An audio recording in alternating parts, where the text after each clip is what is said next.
मालवणमधला हा शिवाजी महाराजांचा पुतळा आणि आजूबाजूच्या परिसराच्या सुशोभीकरणासाठी सरकार आणि नेव्हीनं तब्बल 6 ते 6.5 कोटी रुपये खर्च केल्याचं समोर आलंय। मालवणमधल्या छत्रपती शिवरायांच्या पुतळ्यासाठी किती खर्च आला आणि कुठल्या गोष्टीसाठी किती पैसे लागले याची एक्सक्लुझिव्ह माहिती आम्ही तुम्हाला देणार आहोत। पंतप्रधान या कार्यक्रमासाठी आले, त्यासाठी लाखो रुपये खर्च झाले। एवढं करून योग्य खबरदारी न घेतल्यानं शिवरायांचा हा पुतळा अखेर कोसळलाय। पाहूयात ग्राफिक्सच्या माध्यमातून। पुतळा उभारणीसाठी 2.5 कोटी रुपयांचा खर्च करण्यात आला। पुतळा परिसर सुशोभीकरणासाठी 29 लाख रुपये खर्च करण्यात आले।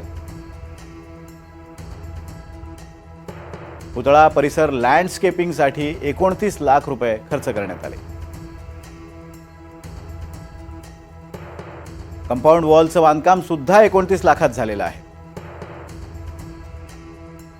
तर सजावटीसाठी बुरुज बांधणी जी केली गेली त्यासाठी 30 लाख रुपयांचा खर्च आला। प्रवेशद्वाराचं बांधकाम 28 लाख रुपयांमध्ये झालं। मालवण कसाल रस्ता सुधारण्यासाठी 1.5 कोटी रुपयांचा खर्च झाला आणि तात्पुरतं हेलिपॅड उभारण्यासाठी 54 लाख रुपयांचा खर्च झाला।